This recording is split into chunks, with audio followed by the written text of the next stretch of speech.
if you think that partnerships are like guest speakers and just career fairs, you're not getting into the coop. You're not playing big, you're playing very small. When you can name a program or something that you're doing, you can now fund it, you can staff it, you can scale it, and you can protect it. Education is broken, so many promises to industry, and it's really the opportunity for someone doing boundary spanning work to really think, how can we maintain trust and build trust? I really like the fact that, you don't just hope your chickens are great, right? Alli, like your partnerships don't scale by hope, they scale by design. You're listening to the Disrupt Education podcast, powered by U Science. Here are your hosts, Peter Hostrawser and Alli Dahl. Welcome back to the Disrupt Education podcast. I am Peter Hostrawser. That is Alli Dahl. We're back. Alli, how are things going? Well, things are really good, really great over here. Even though it's wintertime, I don't mind wintertime. I'm actually more, you left a cliffhanger for me right before we started recording. I don't know if you want to open with it or not, but I was like, you're like, I'm going to save this for the podcast, which you don't normally do. And so now I'm just sitting here like, what is Peter planning over there? Yeah, well, I think, on the last two episodes with Chris, we're gonna kind of unpack those. And you brought in the chickens. I love your chicken story. And if people don't follow you like on Instagram or Facebook or whatever, like you do like show these chickens every once in a while, and they are cuddly, right? They're so cuddly, and I love.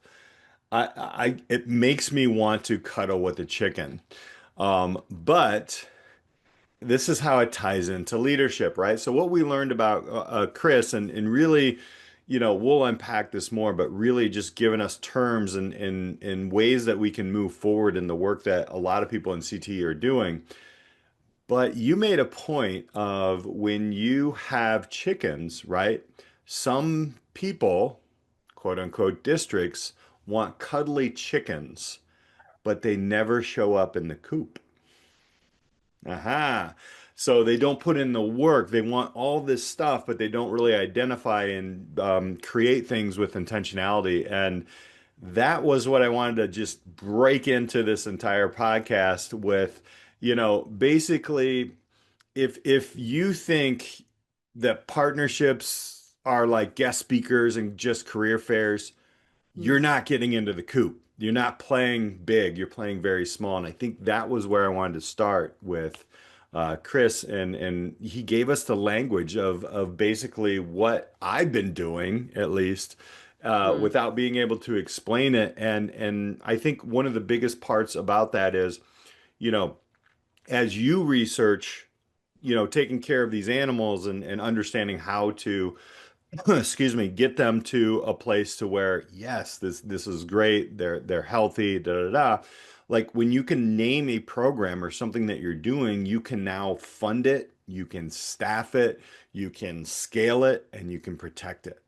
And that's where I was like, as I was thinking through this whole last couple of episodes, and this is why I love you bringing in like your kind of personal items of jumping out of airplanes and having chickens. It makes sense. So it gives people a couple stories. Let's see There it if is. this is for those watching on YouTube. Oh, maybe it's just reflection of me, but there's my we'll have to post about it when this episode comes out. I'll make sure to include a picture of the cuddly chickens when this comes out and share it on LinkedIn, because that's where I basically post about the podcast. And tell you what, where we'll put it right here on the video. So once you send it to me, I'll pop it up in editing. I'll And here it send you is. some chicken pictures. Chicken picture. Yes. There we go. So you They just are saw it. So if you heard me talking underneath that, there was a chicken, and it just there looked was. so cuddly, but you just can't go grab a chicken and say, okay, No, you're my pet. You that's can't just very build a true. CTE program and say, all right, it's working. That's what I loved about Chris.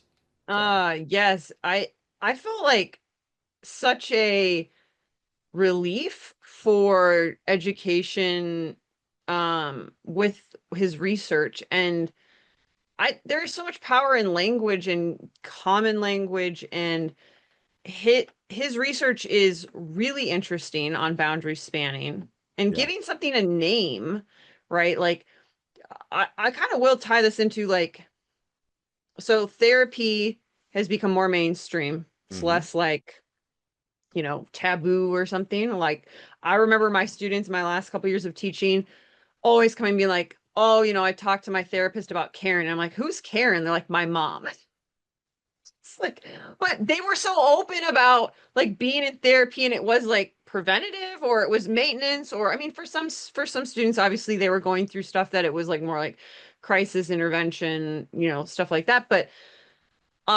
there's a lot more like, I would say, like therapy terms out there, and being able to name how you're feeling and having vocabulary around it, I think is powerful for students. There were things that like growing up that you were just kind of told like, oh, don't talk about that. Like, we don't talk about those things in public or whatnot. And I think there is this power of naming something first, right? So he gave us this language around what is boundary spanning, and why the positioning of boundary spanning education is really important, and how CTE leaders really can be a great position Hmm. for it in a school district, CTE leaders or directors or anybody at that level.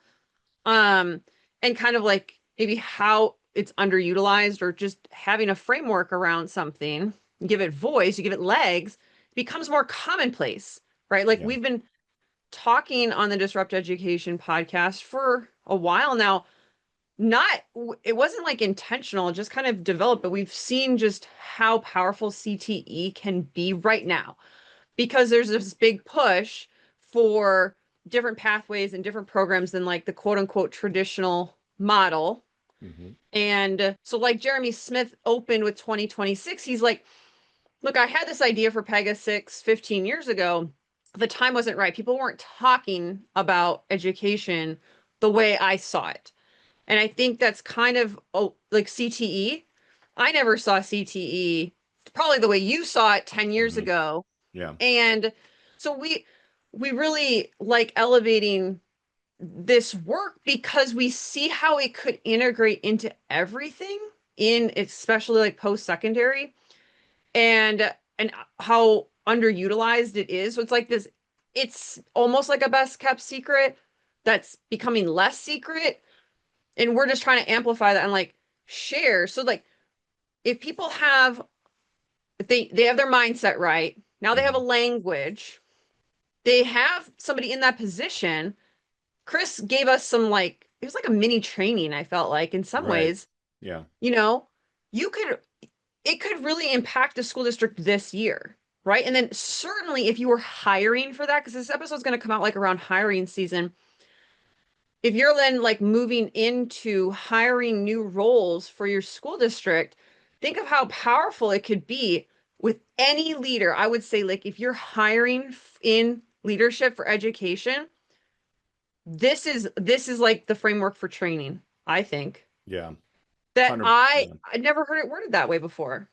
Yeah, and yeah, this really opens a door, and this is why I love like our two lenses here, right? As an educator, when you were in the system, I mean, you were in the code core four, right? You were in the science area, and it's just something where it's enlightening. There used to be a lot of blame, right? And I think that's where CTE started to get this kind of bad rap. There used to be blame like, oh, the science teachers or the math teachers, they just don't understand the real world and it's academics. And then academics started to pull themselves off into categories. And then that's where I feel like that's where we got the silos. By the way, none of this is research. This is just my thought. But I know as somebody with professional experience coming into the education world, I saw the gaps right away. Mm. And I think a lot of people in CT will who work in that, who have also either a yes and have worked into the professional world, or are working in the professional world while they're teaching, whether it's college or secondary school or whatever. They see there are different ways where, why is this not a full service community school experience? It's basically just academics. Like we're not really having partnerships baked into the model. And I think that's, one of the things, again, going back to, the reason I got into education was that. And as a matter of fact, though, Allie, you were doing that when you were talking about wastewater plants and these different things. It just wasn't identified. And I think that's why this matters the most and why our listeners should really care about this is because you have these opportunities now to, I say it every time. I know I've said it at conferences. Um, when there are student challenges, this isn't going to fix all the behaviors and such, but if you legitimize the education, especially at a secondary level, definitely at a post-secondary level, and you give real experiences and real results to the education, it becomes way more sticky. Students buy in more, and there's the results are better, And it was interesting, and I can't remember if we talked on camera or off camera about Iowa Big. I think we did.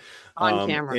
And like the idea of this boundary spanner was somebody who's able to connect those systems that don't naturally talk to each other.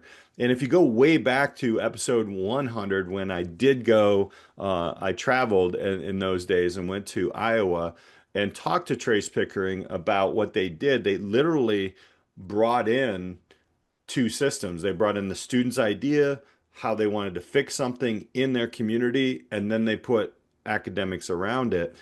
But the boundary spanner, which is an old term that's so interesting. It's the first place where districts have an idea or a place to speak education, workforce, higher ed, community, government all at once. And this is that foundation. So that to me is like the base, the big concept of the boundary spanner and how, those six unbelievable skills that he shared really, really helped identify exactly.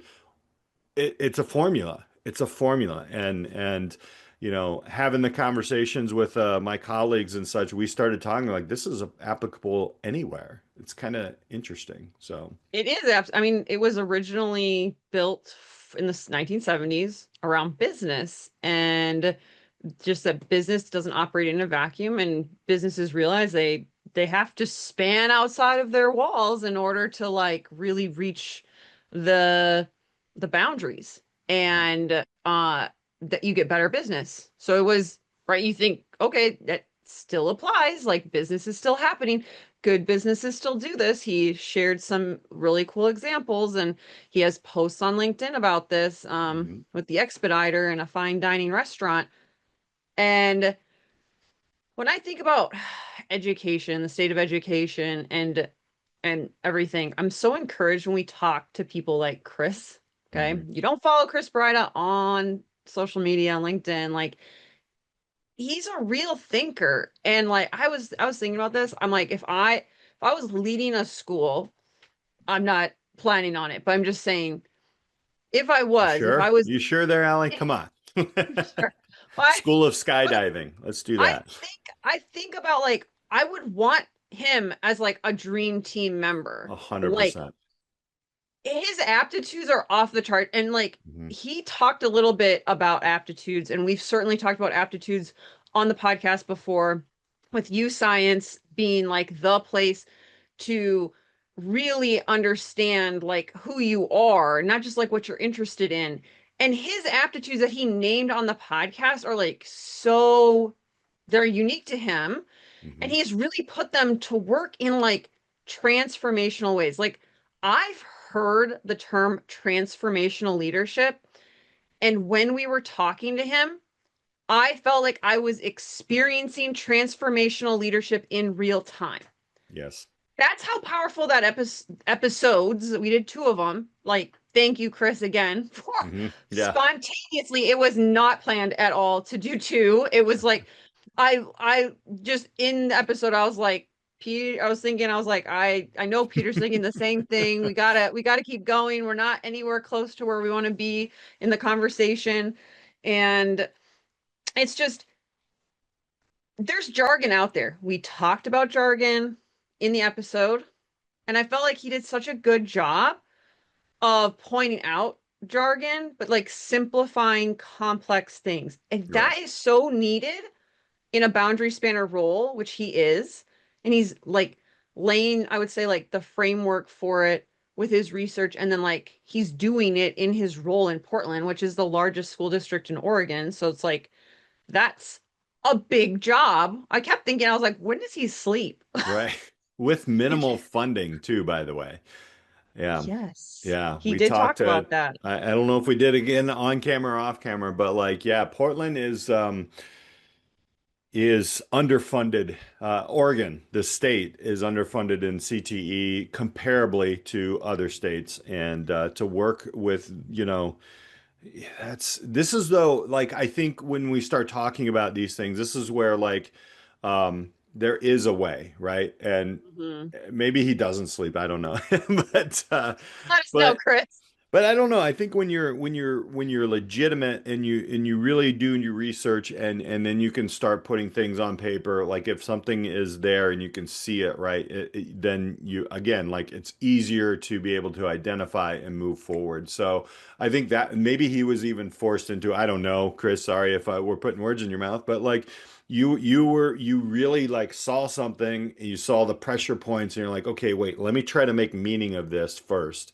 And I love those. That's not me. So if you're looking like at your teammates and stuff, let's go back to U Science when you look at all the different areas where people are, in their aptitudes and how they relate to others. He would be like the opposite of where I am, but it would be a perfect like team. It's a yin yang thing. So, but going into those six things, I wanted to take a moment and we can kind of rapid fire these if you don't mind like those six pieces, and I can give you my like what we translated because we took notes the next morning as I was sitting down with my co-coordinator, Brett Thompson, and we were talking about each one of these and what these were because we were Mm. kind of like, oh yeah, right. So he was kind of having the same thing. Um, so I'm just going to jump into these real quick. I'm not going to go as deep because you got to go back into 2 episodes ago when he started talking about that. When we talk about like the broker, right? That was the scanning outside the signals, converting them into strategy. You look at like labor market info is where you go to pathways. So notice I'm doing it's a little bit of translation and there's Wow. crossover in all these, but the employer needs is where you see your community needs is where you start to design programs. We heard this with U Science as well. Um, and you just can't build pathways off of, I think he said vibes. You just can't just vibe a pathway. So here's what we look at. And by the way, this is not completely built out and we have gaps. Okay. I'm not saying, no, Naperville's awesome, the perfect place. No, it's not. And it never will be because we're constantly learning and building. But our internships is that system and that's how we're building it backwards. And it's Mm. not a one-off relationship. So that's where we're brokering. What are your thoughts on broker there, real quick? I think for brokering, it's it's really a mediation. Like I was thinking like lawyers are really good mediators. And I mean like there's like an analytical side to it. Hmm. And you have to I mean the next one is translating, but I think like in brokering you are doing a lot of translating as well. And I I like that you're applying. I love when you take what we're talking about on the podcast and then like applying it in real time Hmm. in your I had work. to. I couldn't stop. I know it's amazing, but I think I know you're not the only one who Yeah. does that. Like we do get comments and messages from people who like hear an episode and they're like, "This is what I needed to move forward on this project and whatnot." If you ever do have a insight like that, please let us know. Hmm. Like, just send a quick message wherever you are connected with us, and because we love getting feedback like that, just so that we know we are we are translating and brokering the conversations Hmm. in a way that's meaningful to our listeners. That's why we do this. Yeah. So I like Yeah. that. That's No, good. yeah. This episode of the Disrupt Education podcast is brought to you by UScience BrightPath, the next generation platform helping students make personalized decisions as they move from education to career. If we truly want students prepared for life after high school, we can't rely on outdated, interest-only guidance to navigate a dynamic career future. UScience starts with aptitude discovery, helping students build a deeper understanding of who they are and how they're wired to succeed. From there, students create plans, develop in-demand skills, validate them through industry-recognized certifications, and connect directly with employers. The result? Intentional pathways with real opportunity. UScience is the only platform bringing all of this together at scale, which is why we at Disrupt Education Podcast are proud to partner with them. Learn more at uscience.com/disrupteducation-podcast. Request a demo and let them know you heard about UScience right here. So the number 2 was a translator. This is the most obvious one, I think, for me, is because it's education jargon. You got industry jargon, right? There's misalignment here that kills partnerships, and it's really because we work in a box that is not quite the same. Now, obviously, COVID kind of, hey, we can do things differently, but it's very interesting because, um, you know, it's a lot of the things that we work with in our internship program is we have to really be an interpreter. The adults need to interpret for other adults, right? So educators are like, well, why can't this kid get an internship? It's because we're in a box and the world, professional world is outside of it, and they don't work like that. They don't just go from, 8 o'clock to 3 o'clock or whatever your time frames are, and they don't have 9 like bells or 8 bells during the day. Mm-hmm. So we have to kind of do that, and even within our programs, and we're still continuing to learn with that because basically, like a lot of things when you're working with partnerships, they fail because we literally don't mean the same thing when we use the same words. And that's something that's big in translating. And I love that he said ROI, and a lot of people, I mean, I guess in education struggle, they don't understand what ROI is. It's very hard for me to understand this, Allie, because I'm in business. I'm a business educator. Yeah. So that's the translation part. That's big. I think about this when I do chemistry tutoring, is like my main job is translating the language of chemistry into a way like that makes sense to a 15, 16, 17-year-old, maybe up to 20-year-old if I'm doing college tutoring. But like the way a novice sees something is completely different than the way an expert sees something. Mhm. If you even look at like, I think this is just a relatable example because most people are like around kids or have kids or whatnot. It's like if you were to go unpick a really like innocuous task, like loading the dishwasher, okay? If you've done it for 20, 30 years of your life, you have like a system and where stuff goes, and it's just like boom, boom, boom, like I just put stuff, or like where stuff goes in your cupboards. It's like that's your space and you just do it. Well, a kid, man, they put the forks in the wrong places. The cups are like right side up. And it's like, it doesn't make, they don't know the pattern. They don't look at loading a dishwasher naturally. Like they can mimic, but they don't like look at it the same way. And like with chemistry tutoring, translating, this is a heavy jargon, it's a heavy language. I always try to go back to thinking about how would someone look at this if they'd never seen it for the first time. Mhm. And I actually tutored someone this fall who such a funny like thread. Like they were taking college chemistry, and like most people take college chemistry after a full year of high school chemistry. But this student like didn't know this. They're in PSEO, and so they're in college chemistry, but have never taken a high school chemistry class. So they have none of the baseline. They're basically taking like 4 semesters in one because college compacts a year into a semester. Yep. They don't already have 1 year. So like, right. And so I'm sitting down and I'm like, we're talking about this one problem with chemical reactions. And I was like, do you know what these symbols mean? She's like, no. And I'm like, okay. So, right, there's all these symbols that are obvious to an expert looking at this. They just see it is done in their brain. But if you've never even just like sat down and asked what a quote unquote, it seems like it's so obvious question, Hmm. you're missing that student potentially for a whole unit or semester potentially if it's really foundational and you just expect people to know it. Like I just expect you to know how to load the dishwasher correctly. Hmm. But I've never showed you. It's Right. obvious, right? Like to a 7-year-old that would not be obvious. Yeah. Maybe a 17-year-old it would be obvious, but it's just like keeping that level in the right place. Hmm. And that's the same with partnerships. It's the same with in education. If you're working with anybody, just Right. don't assume that like what's obvious to you is obvious to everyone else. Right. Ask the like, do you understand? Like, does this make sense? Like,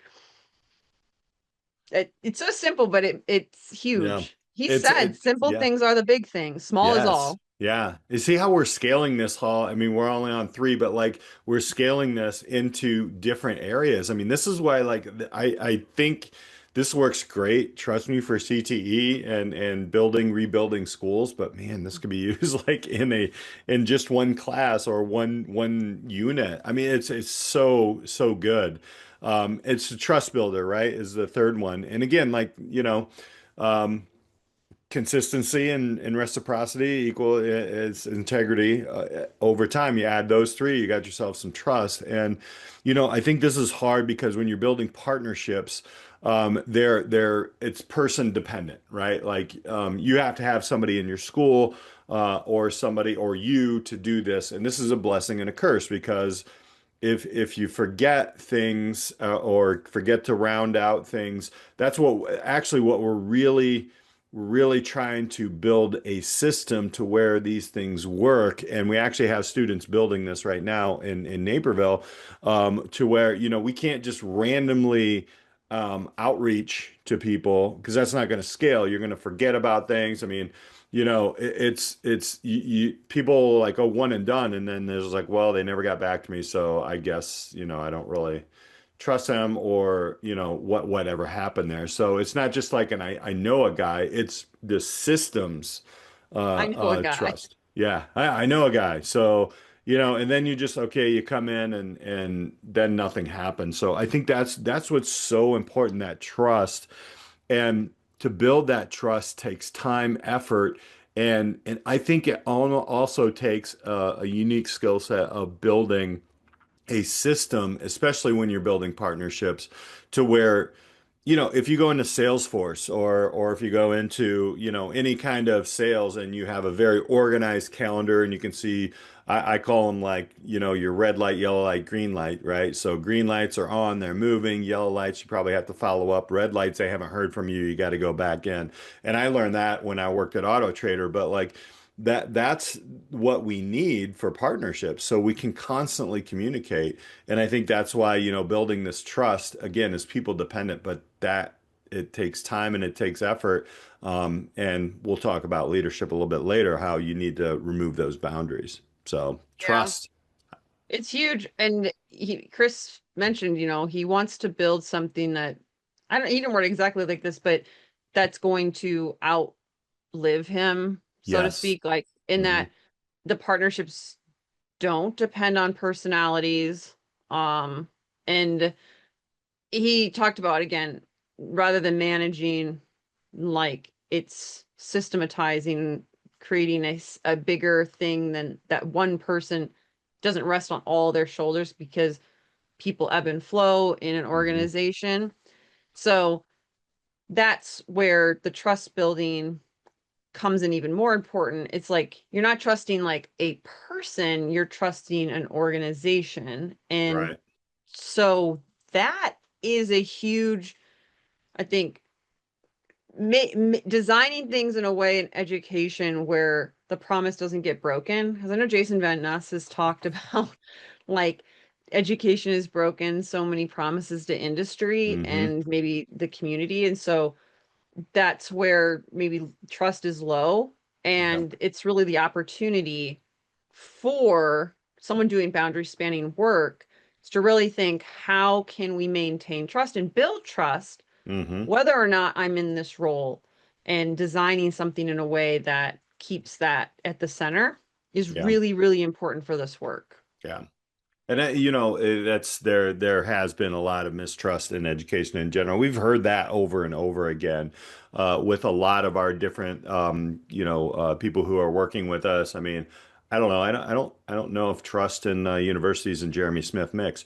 Just saying, I'm going to throw that out there. But you know what I'm saying? So like we do have to rebuild trust between the professional world and education. And this is why it's so great to be alive today in this time. I think we're just in Mhm. this amazing transformation, and I just never thought like we would be at this point. And we are at the halfway point. So talking about the convener was that's basically bringing everybody to the same table with structure, which is very important. I think these are what they call, I think he said advisory councils like done right, right? Mm. Basically from event based to real problem solving. Mhm. And we do a pretty good job. I think everybody has room to expand and to improve.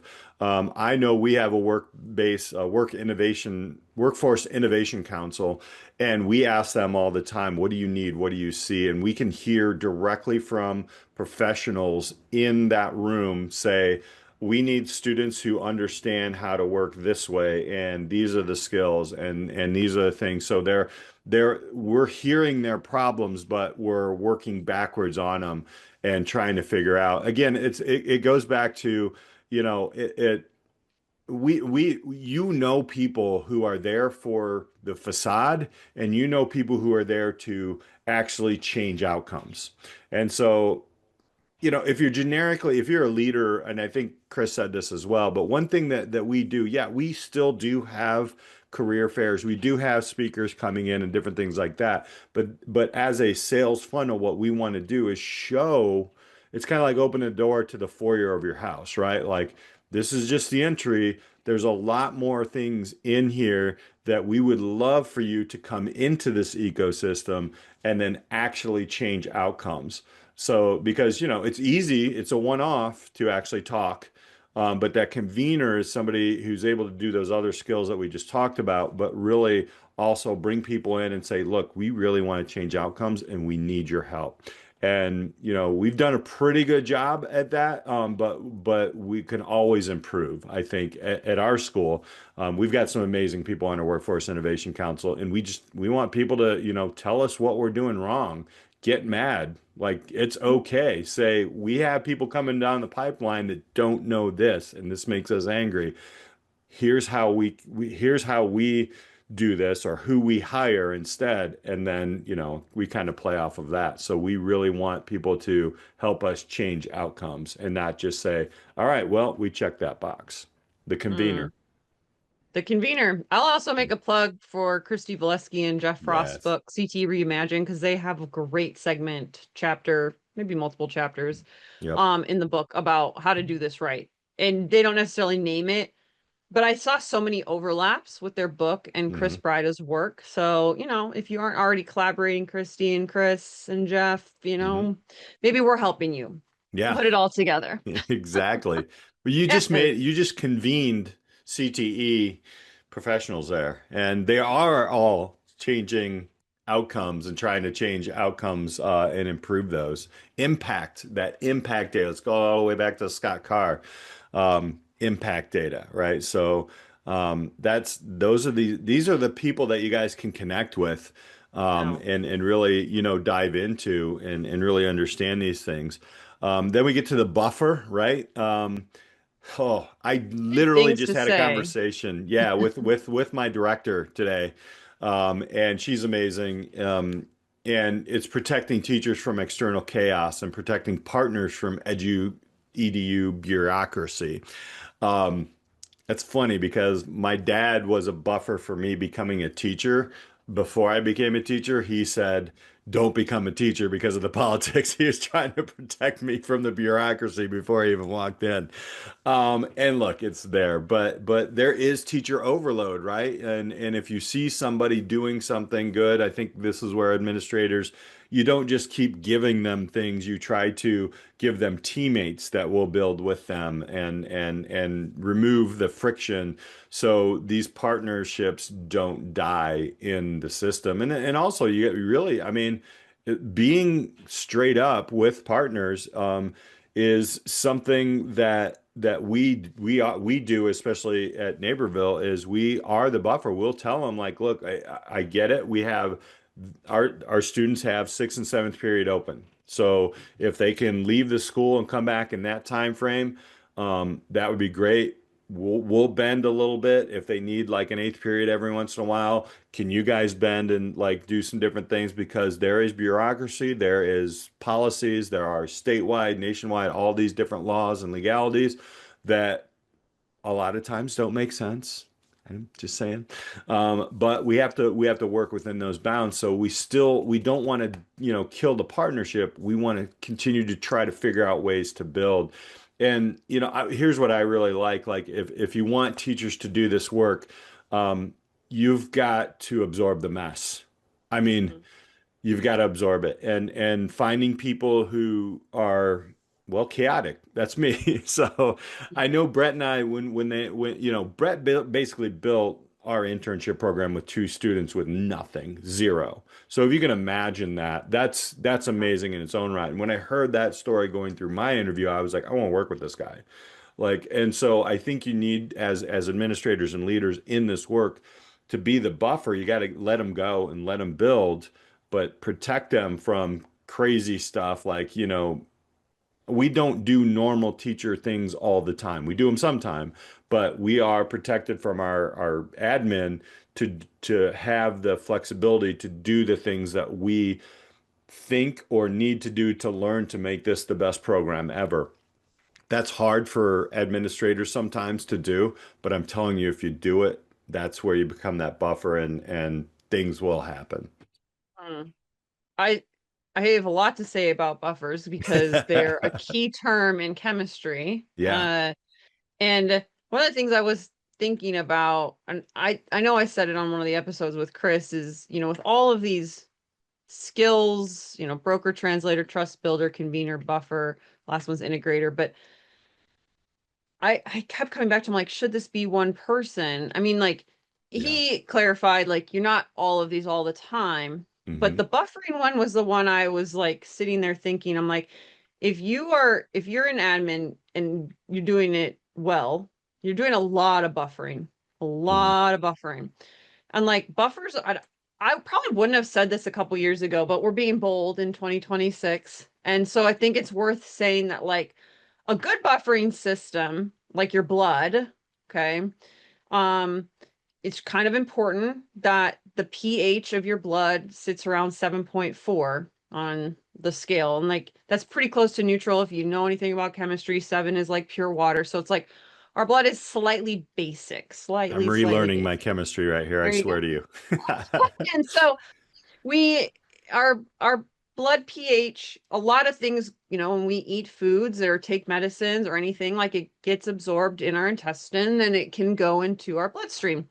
And like, or we breathe oxygen and that goes into our bloodstream. So like, and they talk about like air quality that affects what goes in your blood. And your blood has a huge buffering system where it can handle a lot, but it can also fail. And one of the probably most relatable ways is diabetes, either type 1 or type 2.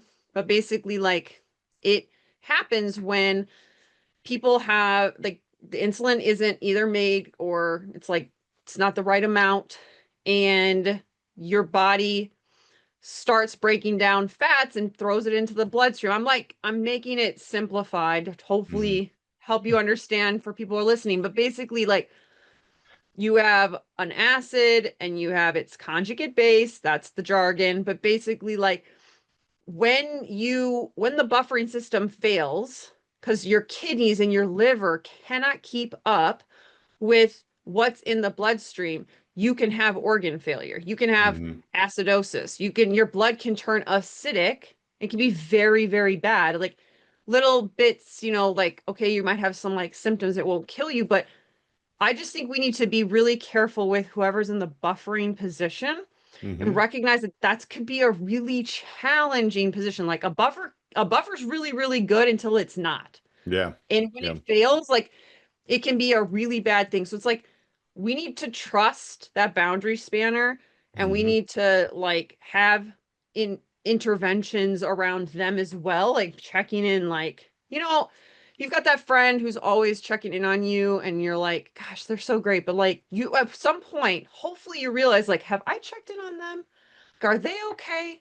Hmm. So if an admin or leader is doing a really, really good job, just don't Yep. burn them out too. I want to, because there's two sides to that coin. Like I was an Yep. educator, and I loved some of my admin. Hmm. And, but I remember one time like talking to one of them and I was just like, how are you doing? Yeah. The look on her face was like, all right, well, she really tried to deflect really hard. I didn't let her, Y- but yeah, it's just like an Yeah. interesting thing.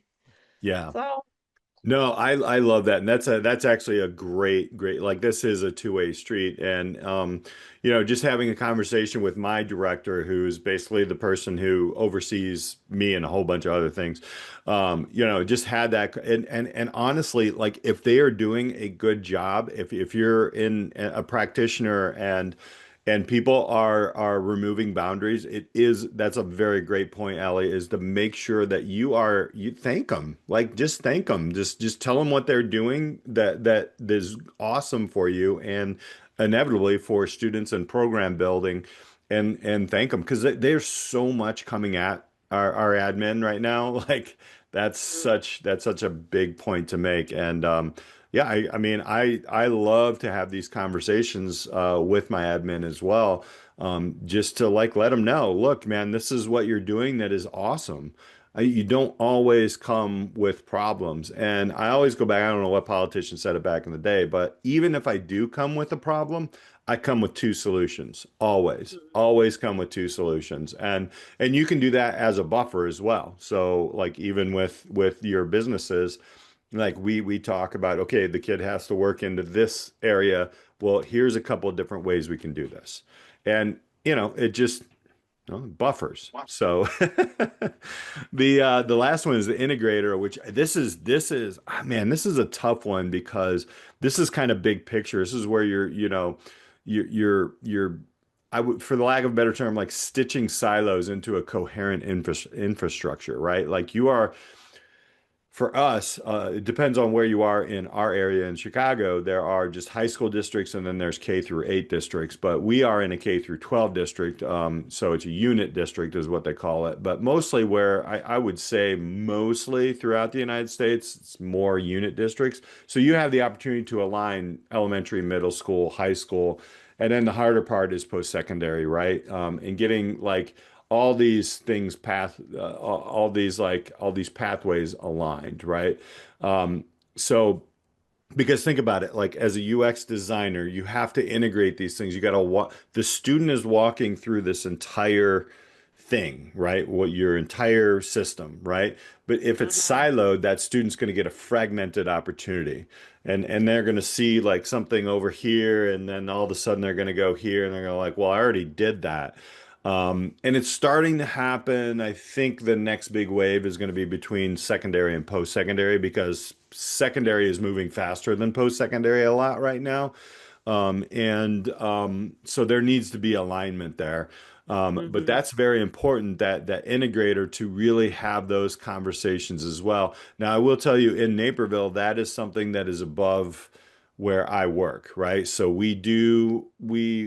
Brett and I do a lot of this work, but we also are in meetings with our community college and helping them understand, and they help us understand what their curriculum is, and then we start to merge it. Because I think it was said somewhere in the conversation with Chris why if you have a student who goes through like let's just say autos, right? We have 3 levels of autos at our school. We're lucky enough to have a shop or whatever, but we do have a technology center that our students can go off and do like body and paint and different things like that. So, but if our students go through a quote unquote dual credit first auto one, and then auto two is not dual credited, and then auto three, they're getting ACE certifications, but they want to go to the next college level and go through it, then they have to go back to like auto two. And that's fragmented. And that Mhm.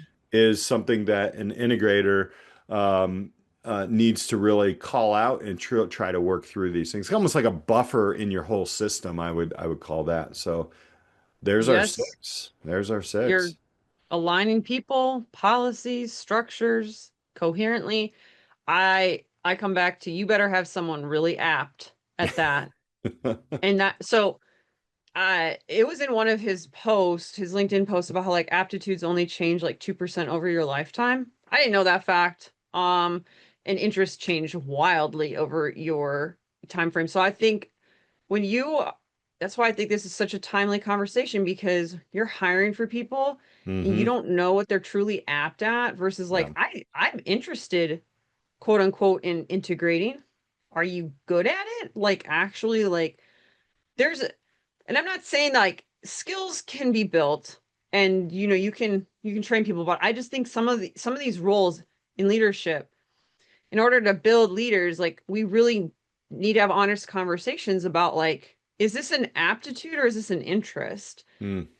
And I remember going when we were going through the youth science series in the fall, thinking about there are things that I I thought growing up, like maybe I wanted to be or wanted to do. And yeah, maybe I was interested in it. Luckily, had the self-awareness to realize like I'm not apt at it. And I shared like the whole dental story and Yep. everything. But it in this type of boundary spanner role, right? We said like this stuff isn't taught. So there's a real opportunity in educational leadership. Well, at least it's not taught Yeah. in the way that I know. I'm not gonna, I guess I should preface it like maybe it's Right. being taught. If it is, please share. But in terms of a framework for educational leadership, there are certain things, if you're not naturally apt at it, then there should be skill building around those things in order to amplify that position and make it what Chris Brida is really laying the research for in terms of making it the best it can be. Yeah. Because in order to disrupt education, I think one of the big pieces is having the right people in the right role. Yep. And, Exactly. you know, not if you want cuddly chickens, you gotta be in the coop, like you said. Like you can't just like wish it. You can't just hire these one-off things and always switching policies. A lot of this is like long-term work. And Hmm. um, so I just think having discernment around hiring and even in yourself, like if you want to go into a role and if you're like, I'm already doing all these things, like I don't know if I'm already a leader. If you're doing some of this work, you should be Hmm. affirmed in that. And if you're in leadership and you're realizing, wow, I could do more. And this gave me a framework to kind of like reimagine my role. Great. Because it's what I think its power is just helping a school district find a point person to do this work. Maybe it's Hmm. in CT, maybe it's not, but boundary spanning is real. If we want education to be outside of the walls, we want to disrupt education. I think we need to hire people that are going to do this work and whatever title you want to give them, but make sure that they want to do this stuff Yeah. and they're 100%. maybe good at it. Yeah, yeah, absolutely. I think you need design thinkers. You need people, and you have them. I will guarantee you, every school system out there, if you're an admin, you have these people. But here's the thing is, like you mentioned here, like these are skills. They're not all full-time roles at once. But here's the thing, like you can build a team that covers a skill set. And I'm gonna give a shout out to Naperville when they understood that after they started scaling. They had one superhero and that was Brett, but they knew like if you were going to keep doing that, it burnout. He would totally burn out, right? Because Mhm. one person can't keep doing this work. So then you start building a team. And we're already having conversations of how do we do this. Now, also admin is taking up some of these skill sets with us. So it's a team that we're tight. I mean, we talk every single day. As well as teach our students, coach, and do each part of this. But I want to be very um, man, like this is going to hurt some administrators or people who are thinking this way who don't want to go in the coop but wants that cuddly chicken. It's it, we hear it all the time and I see it and sometimes school districts come to us and they're like if a district says they want partnerships but won't staff it, they won't staff the function of it. They don't want partnerships, Allie. They just want PR. They want it, hey, this is our, and I think we kind of learned a lot of that even through some of our college kids who are talking about their experience, where it's kind of a facade, and that facade will fall. So, if you really want to dig in and deep and build this takes time, it takes effort. But you can take things off the plate. You can buffer this whole thing and put things on plates, but making sure that you're pulling the right people in the right place, like you said, that it's so important. I see it so many times where people want because CTE is a hot topic right now, and work-based learning and all these things that we're talking about. They will say, okay, well, we have that, and we're going to push it off in a corner, and there's going to be one teacher, and there's going to be 400 students, and they're going to figure it out. And that's actually going to be worse off in the long run for your district. So that's why I love what Chris kind of unpacked for us. So that was really good. I mean, we went into a lot of different places with this one, but Do man, I got a question for you before we sign off. yeah, Like, I mean, I could go outside and grab a chicken and you could edit it a little bit so we could sign off with one of them if you sure. wanted me to. Let's go. Let's do it. Okay. Let's All do right. I'll be back in like a minute. I gotta go it. get one of the chickens. This is Alvin. Alvin. Hi, baby. Oh, They are cuddly.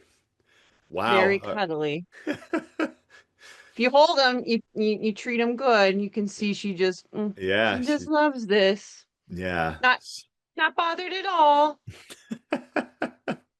So here you go, everybody. Here's the Yes, chicken. sweet. So all of a sudden, we have a chicken. And yes, this is what we're talking about, like building a positive coop, right? CTE and raising chickens isn't a program or just a thing, it's a strategy. So I really like the fact that you don't just hope your chickens are great, right? Allie, like your partnerships don't scale by hope, they scale by design. You go into the coop and you get a chicken. Tell us quickly about your amazing chicken. This is Alvin. Alvin is a little sweetheart. She's an Easter egger. If you're familiar, you can see she's just chilling. Very sweet chicken. She's actually on the bottom of the pecking order. And so oh, are you making a little sound? So she loves being held because she knows she's not getting pecked by me. And it actually took the longest to get her to trust because Hmm. she, I've never seen her peck another chicken, so she's very sweet. But because of that, right, she always thinks someone's after her. And Mm, chickens are low on they're very low on the food chain, and so it takes a long time to build trust. yeah. But once they do, they can recognize faces, voices. They're very smart, and you can see her doing her little happy chomps. She's Hmm. very comfortable. She knows that she's safe with me, but it does take time. This took, I don't know, half a year to Yeah. get her to. I just went and picked her up. Like I wasn't gone that long, and just picked her right up, and she's now just chilling. So this is Alvin. This is what we're talking about right here. If you are somebody who wants to build a program, build a coop. Get in that coop. And here's what I really like about this bridge is this kind of, engineering of community redevelopment, civic impact, all these different things that happen, this ecosystem does not happen overnight. 6 months for Elvin. We love you, girl. That's awesome. And you could see it, like if you guys are watching, Elvin, she's like all over snuggling, talking with Allie. But Mm-hmm. that's what we're talking Yeah. about. And dive in, take a look at these 6 things that we talked about, but go back, take some notes from Chris, connect with him, connect with all the people. We've got way more coming up into 2026. We're being bold. We've got chickens on the podcast now. We're ready to go. So for Alli Dahl, I'm Peter Hostrawser and Elvin. We will talk to you next time on the Disrupt Education Podcast. Thanks for hanging out with us. Thanks for tuning in to the Disrupt Education Podcast. If this episode sparked an idea, challenged your thinking, or helped you see education differently, well, that's exactly why we're here.